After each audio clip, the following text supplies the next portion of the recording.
Hello, my friends, hello, and welcome once again to Stately Vaughn Manor, where Roger and I have returned to talk about the 500 book challenge. We're talking about the 500 book challenge once again. The challenge where I have to read 500 books before I will buy any new ones. It's insane. It's pure insanity, Roger. It is, of course, based on the Read What You Own challenge, which was created by CriminOlly, the wonderful CriminOlly, who has a magnificent channel, and you should all watch it. You all probably do. But if you don't, you should watch CriminOlly.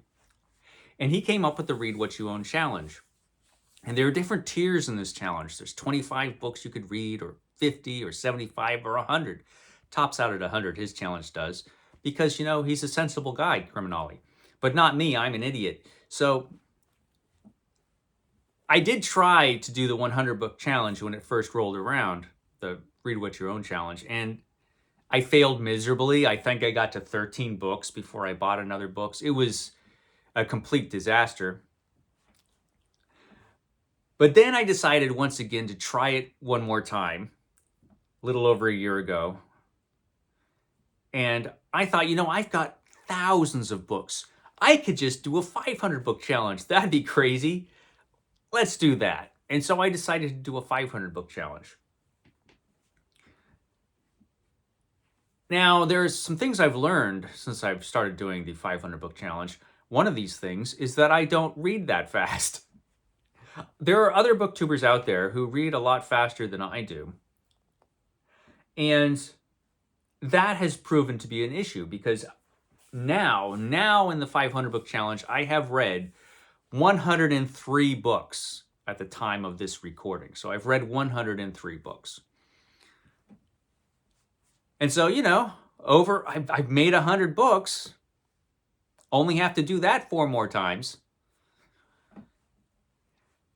But, you know, I've learned that I don't read super fast. And so there are going to be some minor changes made. Well, one change was already made. And that was originally when I started the challenge, comic books and graphic novel collections, they were excluded from the challenge because, you know, I wanted to keep getting them. But with one exception now, I am counting them. The one exception is going to be any new Marvel Epic Collections I buy. I have to keep getting those because I collect Marvel Epic Collections. And if you don't get them when they come out, they'll sell out and you'll have to pay crazy prices for them. So I can't wait like 4 or 5 years and then be like, hey, I think I'll catch up now. That just won't happen. So I am still getting those. If I read them, I won't count them for the challenge, which means I probably won't read them until the challenge is over. But any comics or graphic novels that I already got or had pre-ordered, those I will count. And that includes the Thor Epic Collections that I've been reading every issue of Thor in the original run of Thor. And so this will count. Thank goodness. I've been counting the Thor Epic Collections I've been reading. And that's been helpful in moving along in the challenge. I think that was a good decision.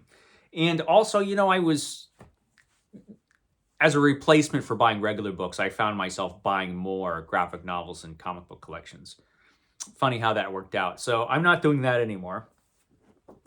So that's one of the changes that was made. And I did have some exceptions to the challenge that I'm really not going to be doing any longer. I'm pretty much only going to be concentrating on reading things that count for the challenge. Everything I read going forward has to count for the challenge. Has to, because it's just going to take too long otherwise if I waste a bunch of time. I'm not saying it'd be wasted, but if I spend a bunch of time reading things that don't count for the challenge.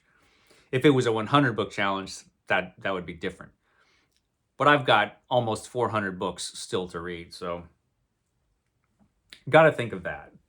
And that means going forward, I'm going to be also limiting how many mammoths I read. I like to read gigantic monster books, but going forward, I'm probably going to limit myself to 2 of those a year. Like this year, I'm planning on reading Middlemarch, which is supposed to be a magnificent book that everybody tells me is great, and I haven't read it yet. So I am going to be reading this later on this year. And this is over 800 pages long in this Penguin edition, I believe. Yeah, this book is real long. So I am going to be reading Middlemarch. And I am also going to be reading, at long last, these 2 volumes of Varney, which make up one gigantic book. It's actually longer than it looks because the print on Varney is really tiny and double columned. So this is a massive book actually, but it has really cool illustrations. So Varney the Vampire, the famous Penny Dreadful, which I started to read, but I never finished it because I was reading other stuff at the same time. This is another thing I found. I could really, when it comes to books that are not graphic novels, comics for some reason are a little bit different. But when it comes to books that are not graphic novels, I can only read one at a time. Otherwise, one just gets left by the side of the road, you know. And so that's kind of what happened to Varney. So, oh, I dropped something. Hold on. Sometimes things fall. So anyway, yeah, only a couple mammoth books a year. There'll be a fair amount of books that are 500 pages, 600 pages long.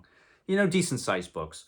But a lot of the books I'm going to be reading are going to be like a lot of the vintage science fiction books and fantasy books and things like that I want to get to. I have a ton of books like this. Vintage science fiction, like this masterpiece from Gardner F. Fox, The Hunter Out of Time. So I have plenty of classics of literature like this. I mean, hundreds and hundreds of them. And so I want to finally get to a lot of these. And so I'm going to be concentrating on books like this for the 500 book challenge going forward.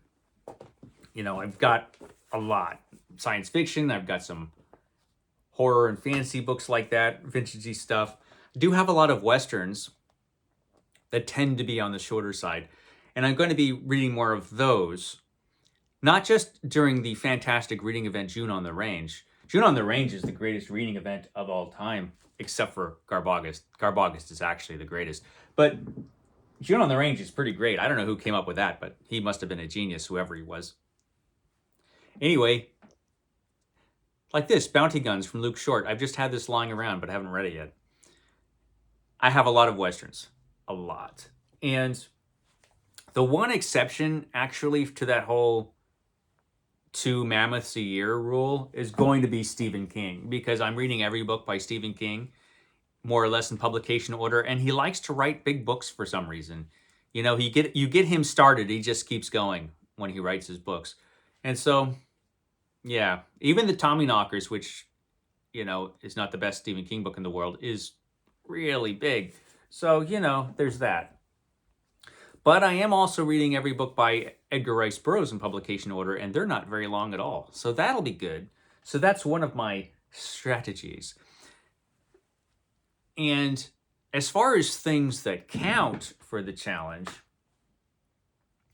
I do have a lot of astounding science fiction to read. A lot. And I stopped reading them because, you know, I figured they're magazines. They don't count for the challenge. But thinking about it, I think they are going to count for the challenge. Because they tend to have like 150 pages of double column text in there. And so they're the size of a small book, really. So I'm going to count these as books, these astounding science fiction magazines. And I wasn't sure about this because, you know, it does say magazine, so that can throw you off. So I consulted my lawyer, and she said, "Why the hell are you consulting me on this? You're an idiot." And I said, "Okay." And so I consulted CriminOlly, who is the ultimate authority. And, you know, after some serious thought, CriminOlly said, "You know what? I think those do count. Those should count as books."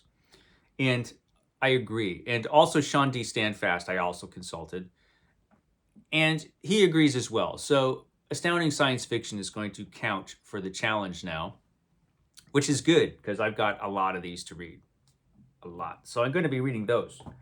So that's kind of awesome. Now, there's another question, and that is, I don't buy books, but I do get books in the mail from people. Like recently, I got some books from Howard Andrew Jones, like this awesome book, The Desert of Souls, which looks fantastic. And Edgar Rice Burroughs Incorporated send me some books, like this new John Carter book, which is a continuation of the John Carter of Mars series from Edgar Rice Burroughs. And, I got this in the mail. Now, here's the thing. Would these count for the challenge? I am going to say they count for a couple of reasons. I didn't buy them, and I own them. Now, if I were just doing a 100 book challenge, I would be more strict. But here's the other thing. I'm not going to be done with this challenge for years. And so am I just going to be like, hey, thanks for sending me this book. I'll read this in 5 years. As soon as I'm done with all these other, I'll get to this. No, not going to do that. And I do own the book. I just didn't buy it. So I didn't buy it, and I own it. So there you go. It counts. Now, I know not everybody would agree with this decision.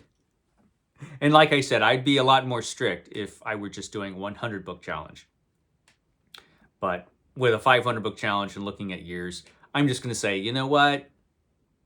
I own it. I didn't buy it. It counts.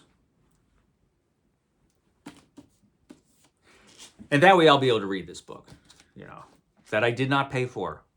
And also, I'm not requesting these books, just so you know. I'm not asking, hey, can you send me this or can you send me that? I never ask for books, usually. These were just sent to me. People just, Edgar Rice Burroughs Incorporated just said, yay, we're going to send you these books. So cool. I'm going to read them. So there you go.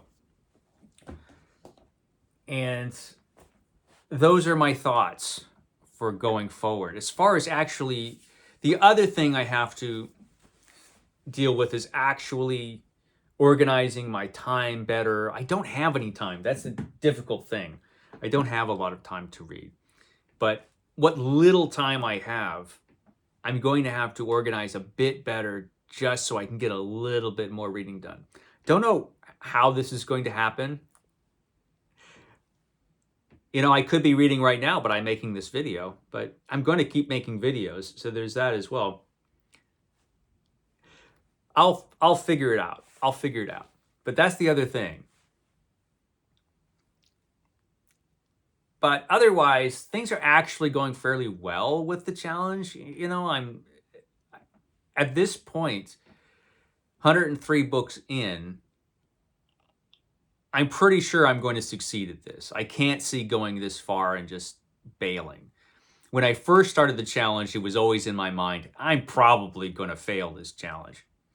But at this point, I'm probably not. That's my feeling. I can't see myself being like, oh, I'm just going to go to a bookstore after not doing that for over a year and buy books for myself.